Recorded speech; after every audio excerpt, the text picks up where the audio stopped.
Olá, boa noite. Então eu vou falar sobre um livro que eu escrevi junto com um amigo chamado Antônio Alves Xavier. Nós escrevemos um livrinho sobre alcoolismo e demos um nome para esse livro que é Idealcoolismo. E eu vou fazer um recorte durante algum tempo sobre o que a nossa pesquisa, o nosso trabalho junto nos levou a escrever nesse livro que acho que é da Casa do Psicólogo. Não tenho certeza porque parece que a Casa do Psicólogo foi comprada, então não sei se ainda é de lá. Mas o nome do livro é esse, Idealcoolismo. Tudo junto. Eu tenho umas anotações aqui e aí eu vou fazer uma mistura de leitura com uma discussão sobre o assunto que eu acabei de ler. Tá? O que é o idealcoolismo? É uma idealização psicótica do álcool. Essa é a primeira definição.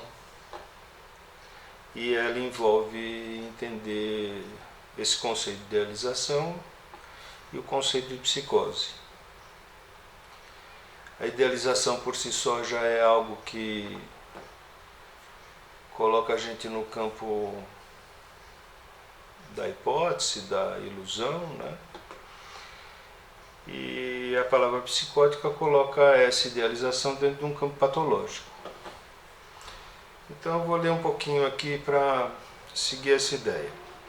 Idealcoolismo é uma doença mental grave muito próxima dos estados mentais pré-psicóticos e borderlines, sem expressão sintomática destes, além de comportar, em alguns casos, traços perversos que têm expressão clandestina no âmago das relações familiares e são feitos de um modo sorrateiro, minando lentamente a sanidade dos que estão ao redor daquele que bebe em demasia. Então, começamos por aí, né? O idealcoolismo como doença mental, o que já indica a escolha do lado não psiquiátrico organicista do nosso pensamento. E escolhemos também o lado onde interpreta o alcoolismo como não só uma devastação da própria mente, mas também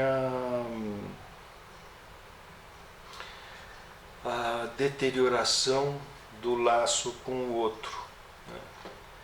Deterioração de um laço que deveria ser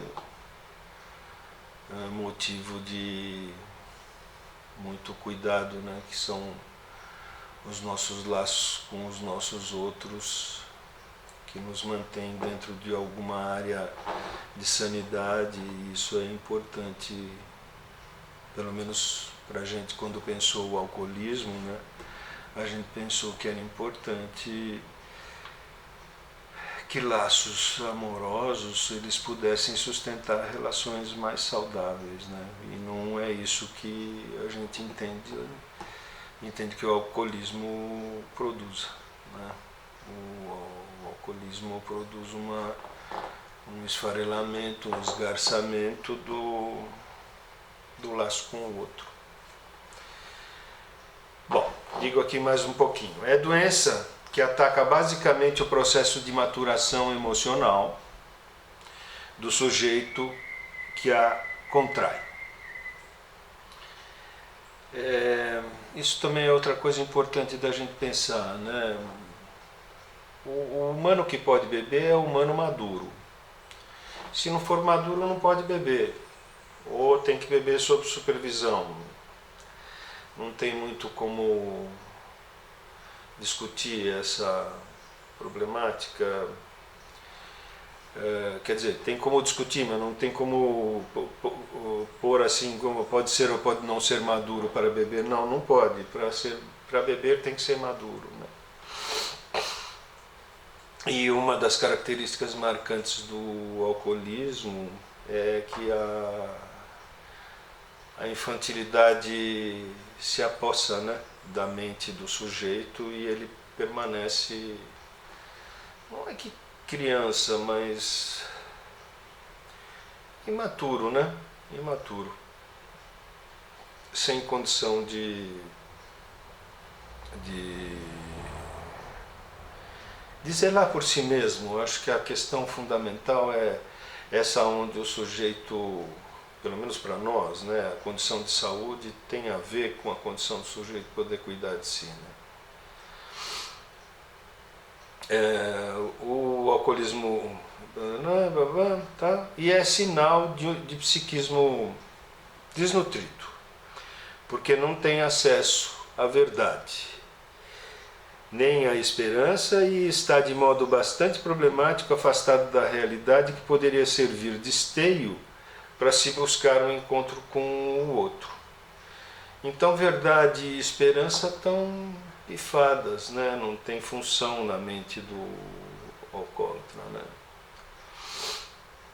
É doença grave porque não atinge somente o indivíduo que a contrai, mas funciona como um elemento que degenera, que empobrece a todos aqueles que estão ao redor, muitas vezes enlouquecendo-os e fazendo-os escravos de seus cuidados. Enlouquecer alguém para evitar que ele mesmo enlouqueça é uma condição inerente ao alcoolismo e ao alcoólatra. Então ela tem também, né, o alcoolismo tem também como um outro componente patológico, que é o de deixar o outro também perturbado de tal forma que o outro não consiga ter uma relação lúcida com o sujeito que bebe. Na verdade, por isso que se fala de codependência, né? Na verdade, o sujeito que vive com uma pessoa que beba não é que se vicia na bebida que o sujeito bebe, não é isso. A pessoa que vive com o sujeito que bebe de modo alcoólatra, ela se vicia, se pode dizer assim, ou adoece da relação com aquele tipo de mente, onde a pessoa que codepende funciona como uma parte da mente do sujeito alcoólatra, né? Então isso cria um parasitismo que também envolve um certo gozo, né? Um certo prazer, um certo gostar de que aquilo aconteça, né?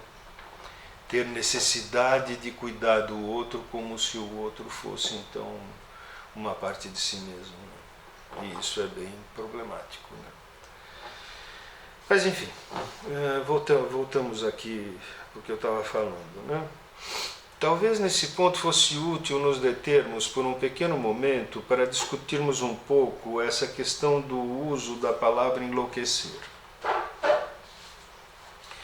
Seria bom fazer isso porque se poderia dar o devido destaque à força da loucura que está presente como uma forma de necessidade de degradação. Na mente dos que bebem, né? Uma necessidade de degradação na mente dos que bebem. Parece ser também útil entender que é de uma necessidade inerente também ao quadro alcoólico que esses efeitos enlouquecedores se estendam sobre os codependentes, levando-os a ter que, de certa forma, desenvolver um tipo de vício, o que eu estava falando, em estados de inadequada inadequada, tolerância à insanidade, derivados do contato com o sujeito que vive sob o efeito do álcool. Lembrem-se que só desenvolvendo um estado particular de insanidade é que se pode dar conta de enfrentar o convívio diário com o alcoólatra.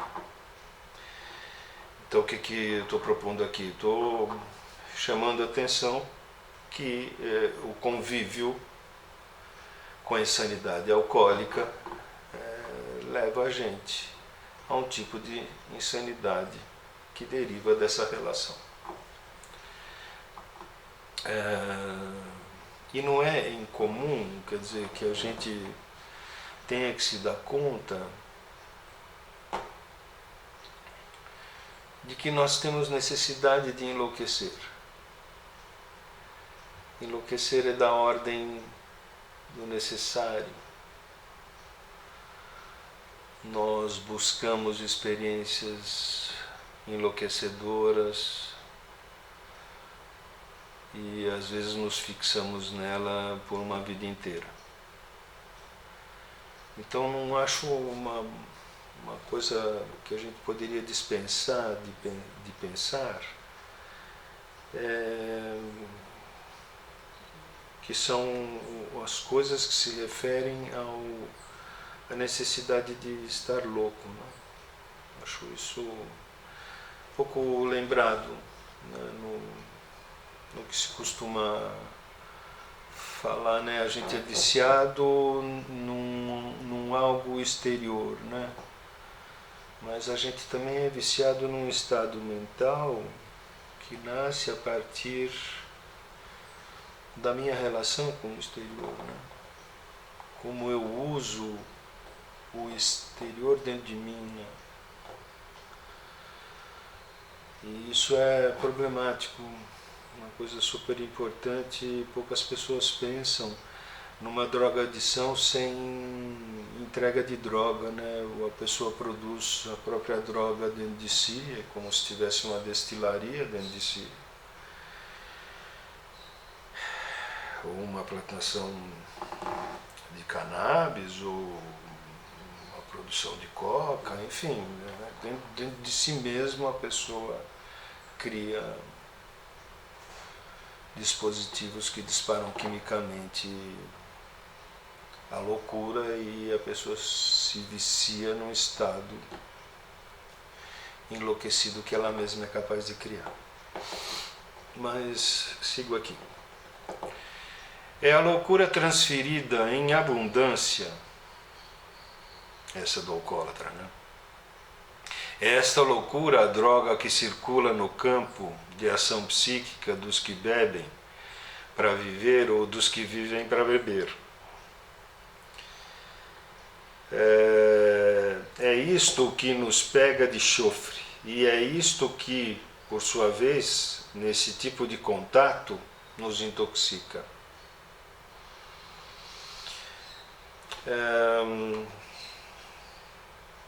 Agora eu vou falar um minutinho sobre algumas palavras sobre o governo da loucura.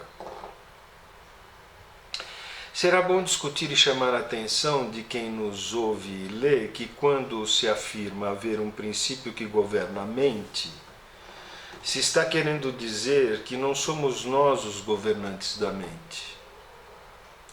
Seria útil também observar que esse princípio governador recebe o estranho nome de princípio de prazer-desprazer.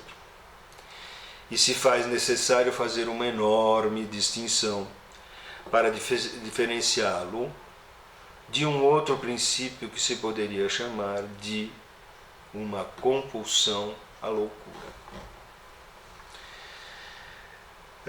A questão do prazer na mente humana continua indiscriminada da noção de descarga.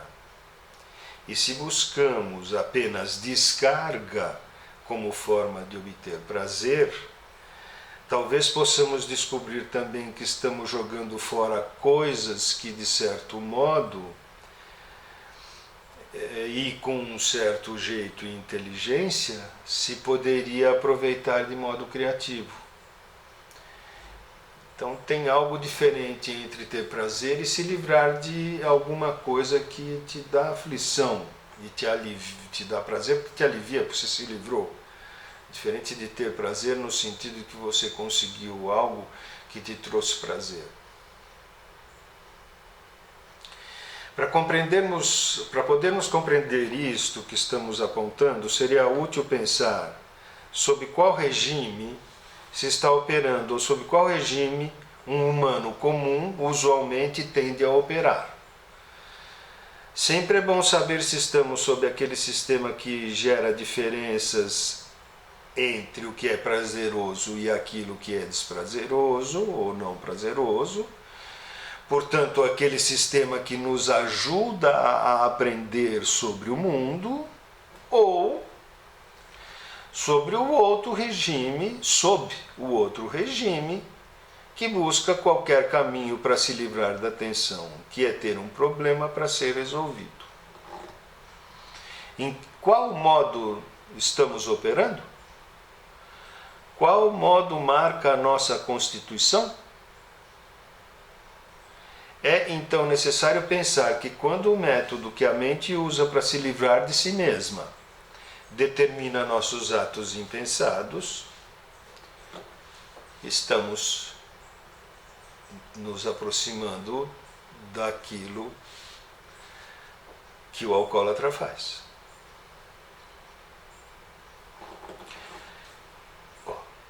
É necessário, então, pensar o quanto o método que a mente usa para se livrar de si mesma determina nossos atos impensados. A mente prevalece sobre o sujeito, isso, pelo menos para quem estuda psicanálise, é uma tônica, né? Uma coisa quase que inevitável. Se estivermos sob o domínio de um princípio de prazer, que na verdade é apenas outro nome para um regime mental que poderíamos chamar de compulsão à loucura, estaremos então do lado do alcoolismo, da anorexia, da drogadição e da drogadição, que nada mais são que as diversas manifestações de nossa antiga necessidade de sermos loucos, evitando com isso a relação direta com a decepcionante e laboriosa necessidade. Necessidade nada. Evitando com isso a relação direta com a decepcionante e laboriosa realidade. Gente, eu vou pegar um pouquinho d'água que minha boca está seca. Só um minutinho. Voltei, estou aqui, ó. Aguinha em garrafa de Jack Daniel, né? Dando aula sobre alcoolismo. É perfeito, né? Vamos lá. Salute.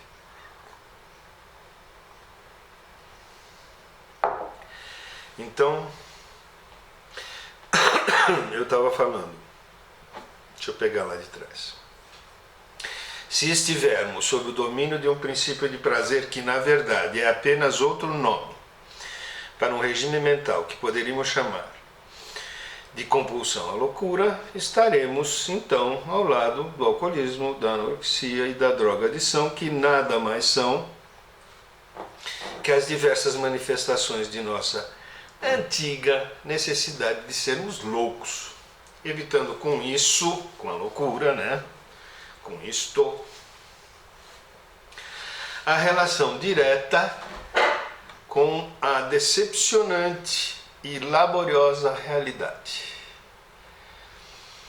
Dar-se conta disto fará toda a diferença para sermos ou não alcoólatras. Agora eu vou dar um salto aqui, não sei se depois vocês juntam na cabeça, mas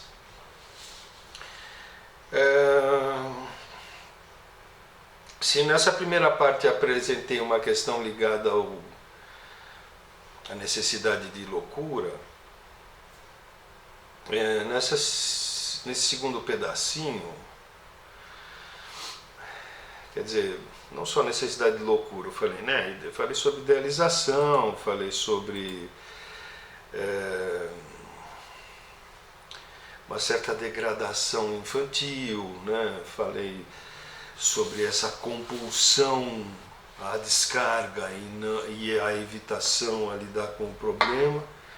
Agora eu vou dar um pulinho e vou tentar falar sobre qual é o uso que o alcoólatra faz da fé. Então eu vou lá, sigo lendo, vocês vão me perdoando pelo modo que talvez fique chato ler e comentar, mas depois, se vocês precisarem ter acesso ao texto, eu deixo disponível, tá? Eu combino com o Guilherme e a gente vê o jeito de vocês poderem ler e ter acesso a esse assunto. Bom, qual é o uso que o alcoólatra faz da fé? Propusemos em nosso pequeno livro que o idealcolismo é uma deformação da fé. Mas é uma fé.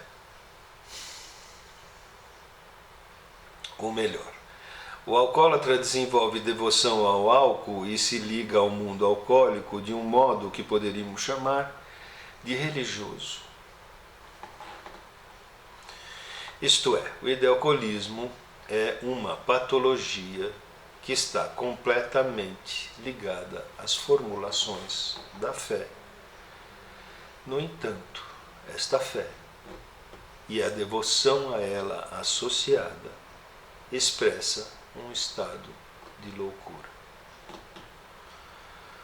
Voltamos ao tema, obviamente estou mudando de tema, mas vou voltar a ele, né?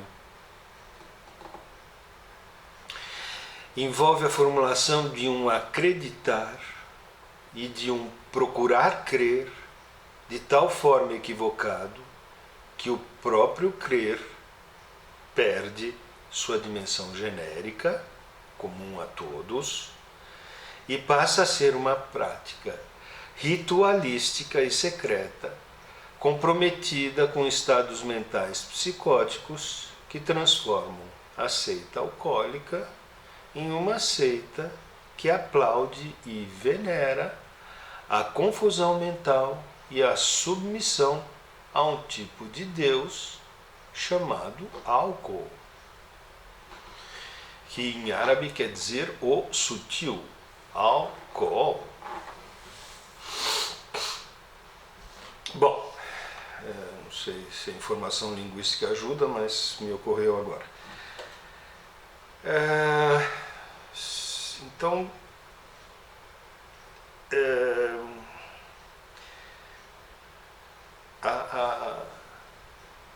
o alcoolismo é uma fé degradada, né? Seria similar à construção de um Deus e a sua fidelidade a Ele, né? Mas eu vou falar mais disso aqui mesmo. Eu vou seguir as minhas palavras, minhas letrinhas.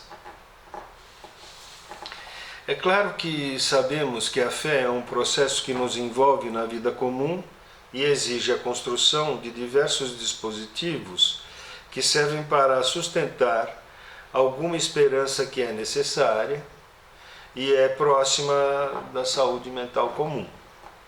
Sabemos também que esta fé faz parte das construções imaginárias que nos ajudam a dar conta da vida que devemos, ou não, cuidar de fazer existir a cada dia, que é a nossa vida. Além disso, a fé, mesmo que não seja algo discutível no plano da razão, é necessariamente questão que a todos nós concerne, porque nos atinge como questão que permanece sem resposta, ou como questão que é solapada pelo dogma, quando esse mesmo dogma tenta explicar a incógnita com a imaginação religiosa e não se preocupa em manter a incógnita sem resposta. A problemática do alcoolismo e a problemática da fé dogmática, né, se juntam porque são respostas, se juntam num certo limite, porque são respostas que o sujeito dá porque ele tem intolerância a ficar sem saber. Qual seria o problema de nós não sabermos se existe alguém que olha por nós? Qual seria o problema disso, né? Por que alguém precisaria olhar por nós? Por que nós não seríamos olhos suficientemente meigos e bons para olharmos uns aos outros, né? Mas o religioso e o alcoólatra não olham por nós, olham por si, olham pelo Deus que seguem, olham para aquilo que os governa, para aquilo que os comanda, para aquilo que os faz súditos, para aquilo que os faz submissos e cândidos.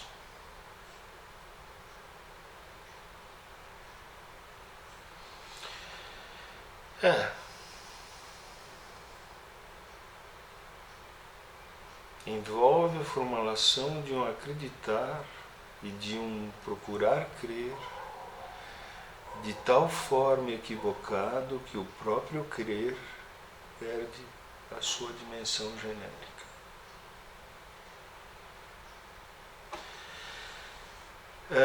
Sigo aqui. Sabemos também que essa fé faz parte das construções imaginárias que nos ajudam a dar conta da vida, que devemos ou não cuidar de fazer existir a cada dia. Eu estou repetindo, mas vou seguir daí mesmo. Além disso, a fé, mesmo que não seja algo discutível no plano da razão, é necessariamente questão que a todos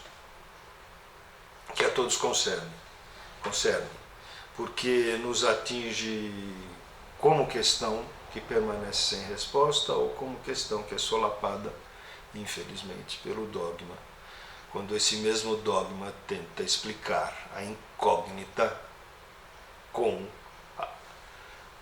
a ilusão religiosa e não se preocupa em manter a incógnita sem resposta. Mesmo que seja óbvio, ainda destaco que o problema da fé do alcoólatra nos coloca diante da questão de nossa relação com a divindade e diante do absurdo que a ideia de fé do alcoólatra suporta e sustenta, da qual é o uso que ele mesmo faz dessa experiência consagrada, que perpassa por toda a experiência humana, agora na condição de uma doença gerada pelo uso abusivo do álcool ligado à fé.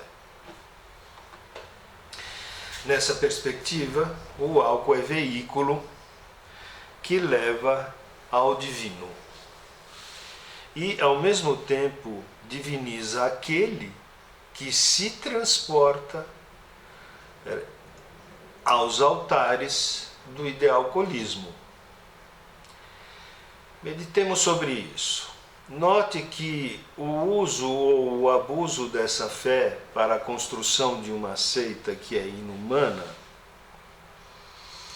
é a meta primordial do alcoolismo. Fé e inumanidade. Curiosa mistura. Assim sendo, o alcoólatra é aquele que é capaz de constituir uma seita inumana que envolve uma idealização anônima de um Deus escondido dentro de cada dose ingerida e mantém uma cumplicidade silenciosa dos fiéis, porque nunca se atrevem a afirmar que comungam quando bebem. Devoção a um Deus público e exposto em todas as esquinas do mundo, mas secreto. Esta é a condição da seita. No contrato que o alcoólatra faz com a bebida, está como condição primordial idolatrar as garrafas, ingerir o líquido sagrado que há dentro delas e transformar-se nele, sem dizer a ninguém que bebendo está apenas orando.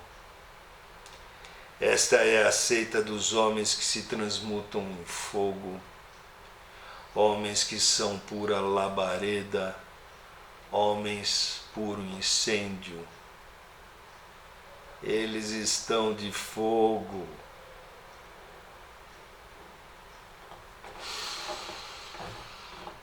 Bem, observem, estão ali os bares, seu templo, as garrafas, seus santos.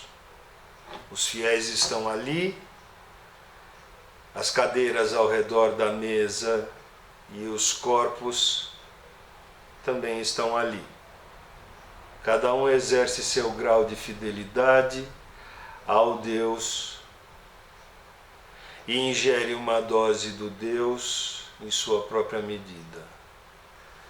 Cada um sabe até onde deve se entregar. Só um, o louco pelo álcool, não tem medida. Ele se define pelo nome de guerra, o bêbado, o mais profundo devoto da religião seita dos alcoólatras. Só ele sabe que ali, em sua ingestão compulsiva, está acontecendo a missa alcoólica. Só ele sabe que o beber se trata de uma cerimônia transcendental que deve levar o bebedor ao seu Deus. Ele está se conectando, está lá para ver seu Senhor, está lá para celebrá-lo, permitindo que agora ele o habite. Mas a seita não se restringe ao campo do bar. Ela se estende e se amplia na casa, nos pequenos altares que temos nos cantos, nas partes da casa onde mais se olha, mas também no fundo das gavetas, atrás dos livros. É a seita cárcere, a obrigação diária diante de um Deus que despreza seu fiel. Por quê? Porque o subjuga, o submete, o obriga. E notem, por esta razão que seria necessário que ninguém esquecesse que a fé alcoólatra depende da doença do masoquismo. E depende da doença do masoquismo estar ativa e ser a base daquilo que leva alguém ao alcoolismo. Acrescento mais esse item. Não podemos esquecer que a necessidade de punição é uma condição do masoquismo e a construção de um Deus punitivo interno acaba por ser a outra. A qualidade da devoção se tornou perigosa. Não é a devoção de uma mente que busca conhecimento comum e esperança comum.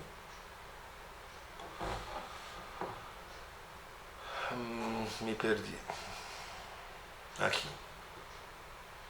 Aqui o problema é que o álcool provê a psique do homem que bebe, um tipo de impulso para esquecer-se de si, um tipo de impulso para negligenciar-se, um tipo de impulso para auto-odiar-se. Provê ao mesmo tempo um incentivo ao devoto a não querer se saber como homem finito e mortal. Aí eu recordo vocês sobre a questão da infância, do imaturo, da pessoa incapaz de perceber que a realidade é triste, como aconteceu com o caso do Dr. Antônio Alves Xavier, que o rapaz dirigia o carro para algum lugar, o cliente dele, e o cliente ouviu uma notícia de que não sei quem desceu de uma Kombi e se jogou do viaduto. E ele estava próximo do lugar. Vocês imaginam que ele foi ajudar? Não. Ele parou no bar mais próximo para beber. Essa é a solução. Essa é a solução que o sujeito dá para não assumir a responsabilidade de que ele é incapaz de lidar com a emoção que significa contato com a realidade. Contato com a realidade é uma experiência emocional e esse